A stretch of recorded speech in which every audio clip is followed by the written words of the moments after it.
Hello, welcome to the Omnivorous Bookworm. My name is Lauren, and in today's video, I wanted to do 20 Regency facts that I have learned through my nonfiction reading for Jane Austen July.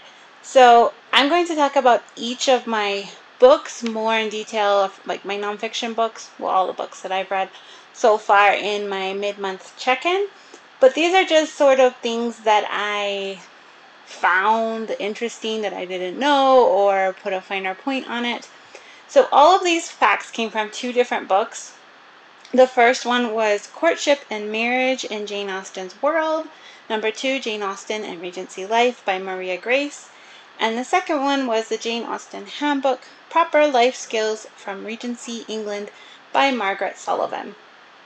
I will put the information for both of these books down below, but I got all of these facts from those two books. So I'm going to go through most of them pretty quickly so that the video is not super long. But the first one that I found interesting was reading the banns, that this was always something that's discussed in Jane Austen books and other books, and I didn't exactly know what was involved. And basically what it was that the priest from the Church of England, and whatever like parish you were from, if the bride and the groom were from different parishes, and they would have to do it in those two places. And for 3 weeks, every Sunday, the priest would get up and say, you know, this person is going to marry this person. If anybody has a reason that they cannot get married, you must let people know, or you must do this. This is the first time I'm reading it. And they would say, like, if it was the first time, the second time, or the third time. After they had read that 3 times, then the priest would sign like a little paper that says, hey, I've read these bans. Nobody has come forward to say that this person is like already married or ineligible in some way, if they're underage or what have you. And I just found that very interesting. And also it was interesting that rich people would pay to not have the bans read, so they would like pay for a special license, because while the people were supposed to like come forward after the service to say like, oh, I know that this person's underage, or I know that this person's already been married, they would often like speak up during the service to just talk about complaints, like, oh, he's a drunkard, or like whatever they didn't like about them. And it could get kind of dramatic. So obviously a lot of rich people didn't want their dirty laundry being, you know, in front of the public in that way. The second one, rules of marriage, and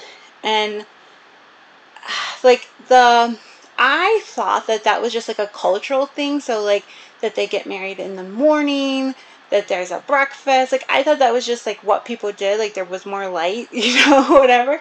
But there was actually a lot of, besides reading of the bans, there were a lot of rules about like how marriages had to be done. They had to be done from this time to this time. It had to be in a church. And even if somebody, for example, was Catholic, they could go get married in the Catholic church, but then they would have to come to the Church of England to have their marriage like redone for it to be legal. So all of those things that I just sort of thought, well, that's how people did it, were like actually laws.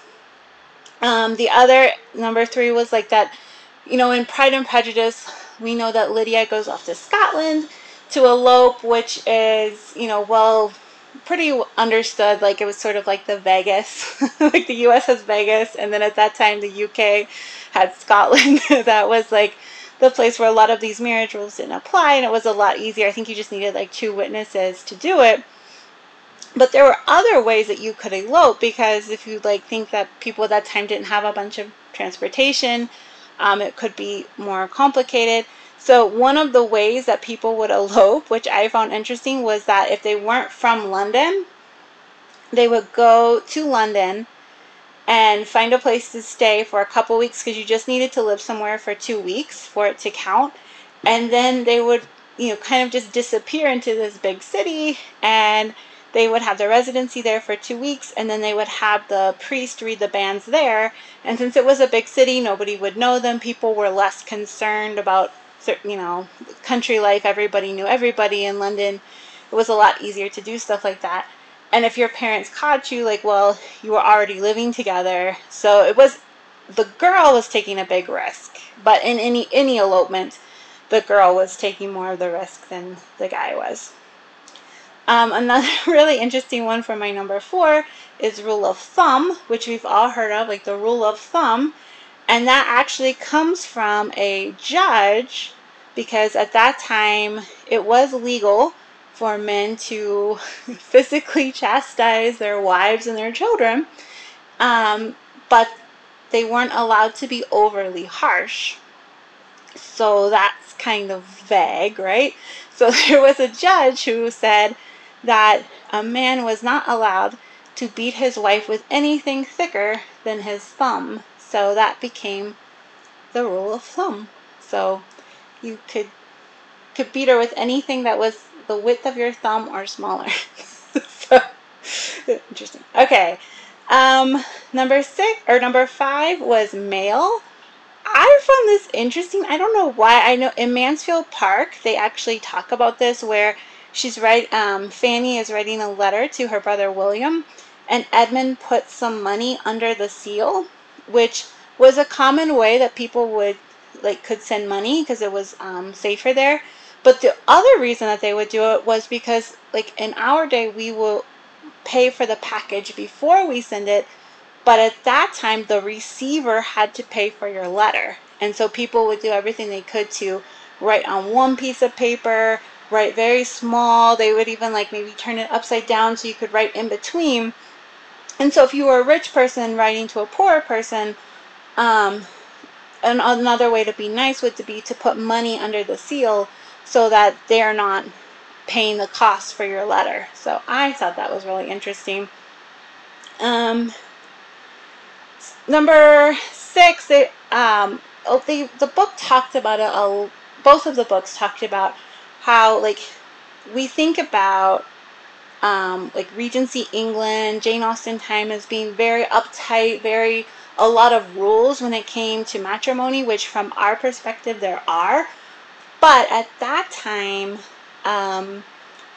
they were just coming out of completely arranged marriage. So from their perspective, it was like, okay, you actually get to pick the person that you're going to marry. There wasn't a ton of emphasis on actually loving them. I mean, it was okay. But the Jane Austen novels, a lot of people would have seen that as frivolous to fall in love, and novels and all of that. So obviously there were different opinions at that time. But I found it really interesting that I think we lump together, or at least I tend to, sometimes Victorian England and Regency England, and they were really, really distinct, and we, in the way that we think nowadays, has much more in common with Victorian England than Regency England. I remember a historian, I think it was in some documentary, that said, we like to think of ourselves as very, different from Victorians, but a lot of our Christmas traditions, a lot of our ways we think about children and raising them and marriage, all of that came from Victorians. So they are like our cousins in many ways, that we don't always think about how closely we relate with a lot of our cultural ways of doing things is much more similar to the Victorians. Number 7 was the wedding cake. I found this really interesting because you always hear those things about well, save the top tier of your wedding cake, or sleep with it under your pillow. And a lot of times that seems like, who's going to put cake? And it makes sense when I read it, but they were saying that what we think of as wedding cake, or cake in general, would have been super expensive because of all the white sugar that was very expensive at that time. So most of the wedding cakes, or the cakes that would be made, would actually be soaked in a bunch of alcohol, and would be more like what we would call a fruit cake today. So if you went to a Regency wedding and there's time to cut the cake, you would probably be pretty disappointed by it. Number 8 is that the engagement was actually a contract. The woman's family could actually sue the man's family if he broke that contract. And that a lot of so if they broke the engagement, that was a really big deal, and it would be very difficult for the woman to get engaged again for reason number 9. So number 9 was that 30% of the babies born in Regency England came 7 months after the marriage. So because the engagement was considered so binding, much more than we would consider it today, and you could actually take somebody to court, a lot of couples would make their babies before they actually got married, because it was already seen as like, well, they're gonna get married, and the chaperones would kind of let their guards down, and the women were taught to, you don't want to make your husband angry if he's going to be able to beat you with something like whiter than your thumb, or not whiter than his thumb, but like, so that I found super interesting, and because we think of them as all very buttoned up, which wasn't always the case. The book didn't specify, but I would be very interested to know, of that 30%, what was of lower class and what was of upper class. My guess would be it would be much higher with the lower classes than the upper classes. That would be my guess, but I don't know about that. Number 10 is that the Napoleonic Wars, which obviously I was aware of, but I guess I didn't think about it in terms of like eligible men. I mean, I know after World War I that there's so many young men were killed that it affected like how many women could get married.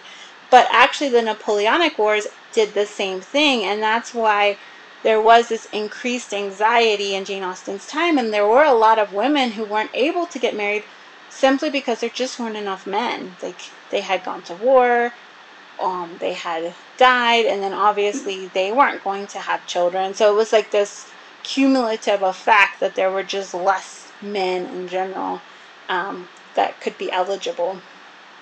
And because of this, they actually made a bachelor tax. So if a man was over 21 and he wasn't married yet, he actually had to pay an extra tax. So in addition to paying for his cleaning and his laundry and all these other things that would be, he wouldn't have a woman to take care of unless, I guess, he had a mother or a sister, he had to pay this bachelor tax. And if you were an upper class man and you had servants in your household who were over 21 and they were male, then you had to pay that bachelor tax for your servants. So I thought that was very interesting. And actually there was a writer at the time who referred to the male bachelors as perpetual bachelors, like men who didn't want to get married or who were not married by a certain age, as a vermin of the state, which is pretty strong. And I guess I was a little bit surprised by that, because usually there's this huge stigma of spinsters, which of course there were at that time, or old maids or whatever, but it wasn't like the guys got a free pass either, which I found interesting. And people actually married later. So number 12 is that middle class people, which is most of the people that Jane Austen writes about, married later. The women married between the ages of 23 and 27, and the men married between the ages of 25 and 29. So I thought that was really interesting. So they also would have tended to have fewer children because they're obviously getting married later. Okay, number 13. I found this so interesting.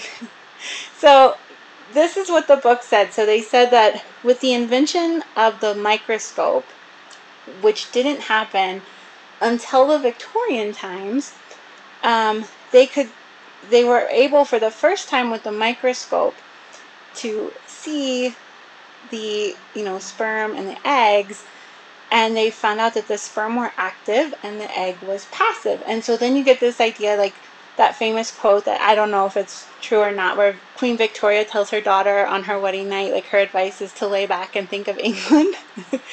And so this was the belief that the woman could or should be passive during their marital experience, because that's how their body was, and that was more proper for a woman. But actually in Regency England, they did not know about that. They didn't have the microscope.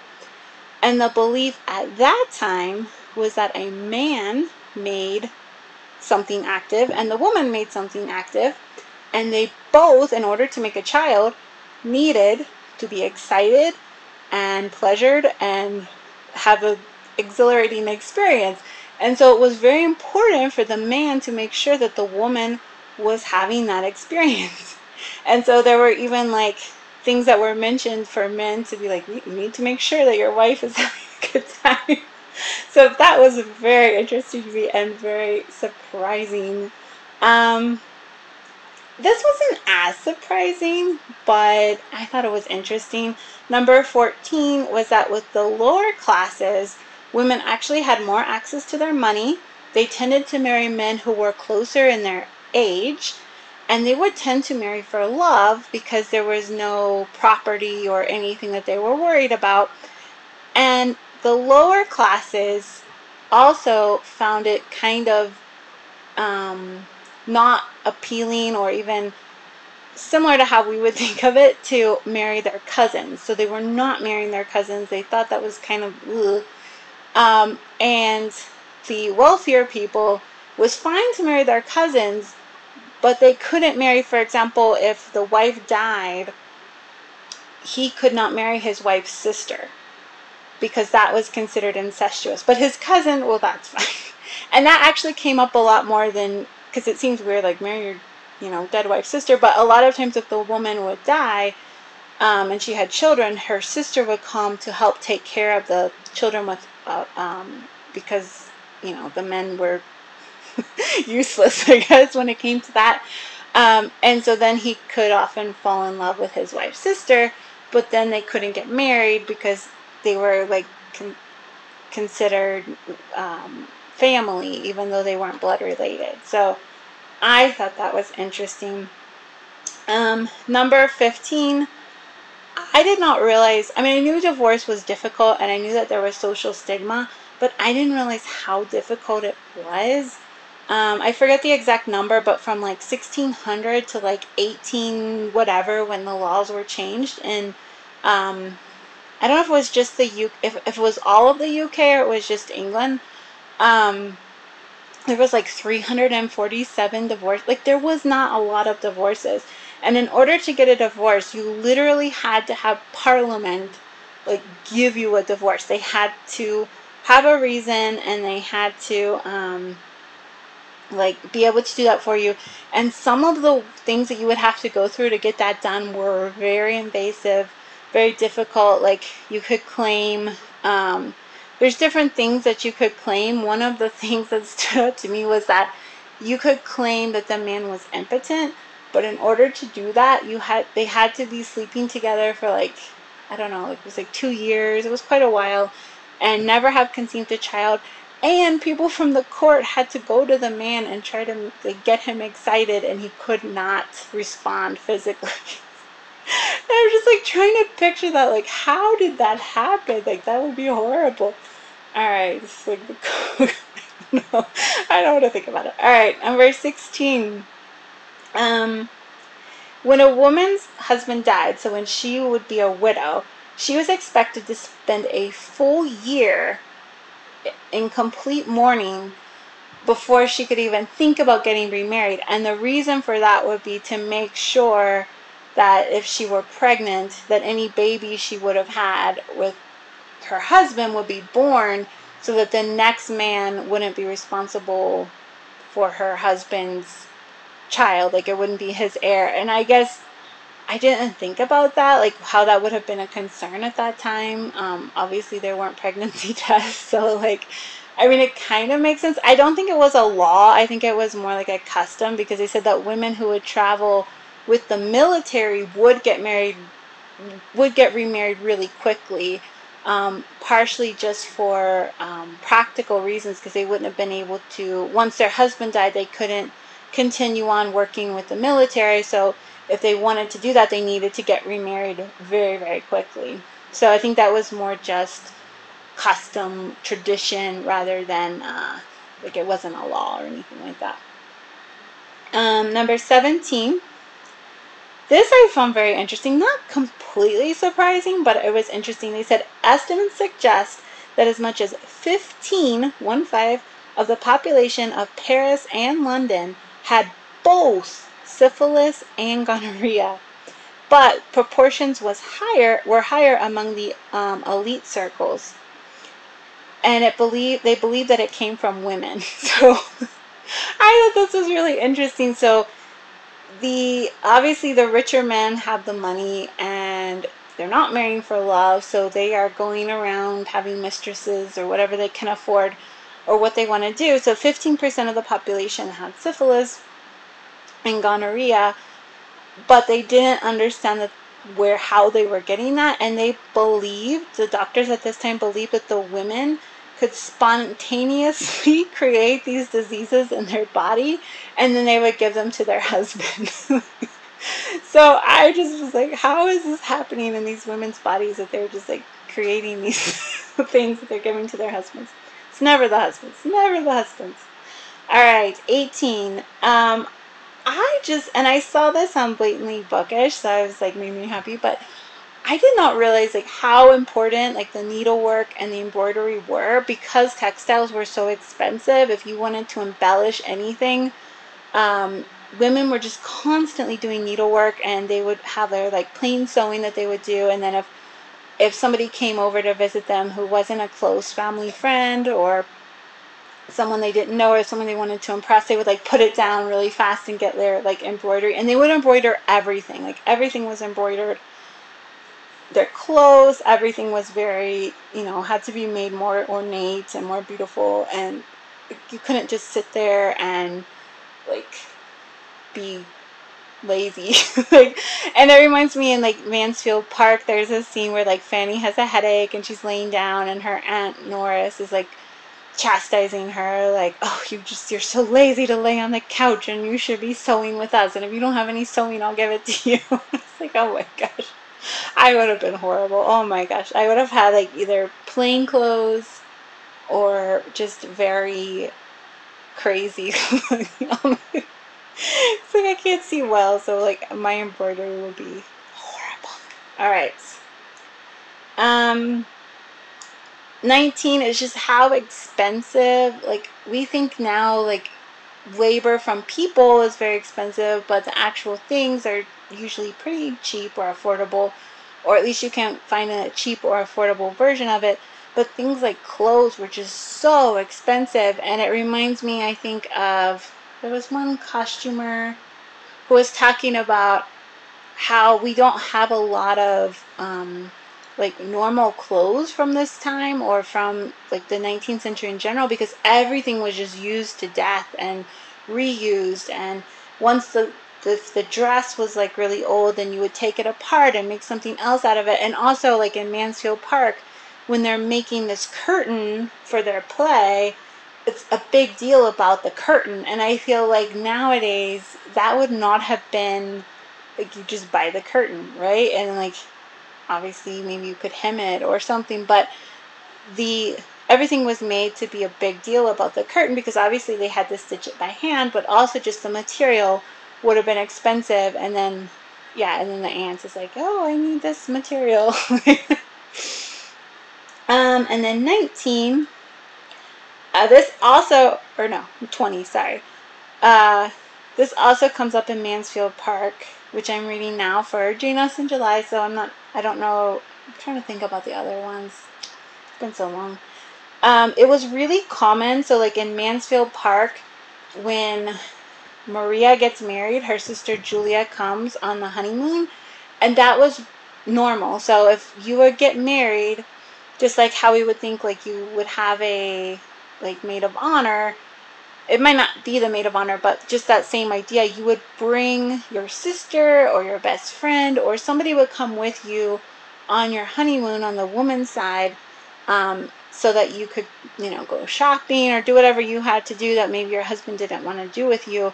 And also because people tended to not know each other very well, because there were so many rules. Although if they're having babies 7 months later, I guess they did know each other somewhat.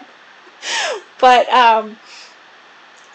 they weren't comfortable talking together, let's say. So they would bring their sister or their friend along with them on their honeymoon so that their conversations with their significant other could go more smoothly because they really didn't know each other very well.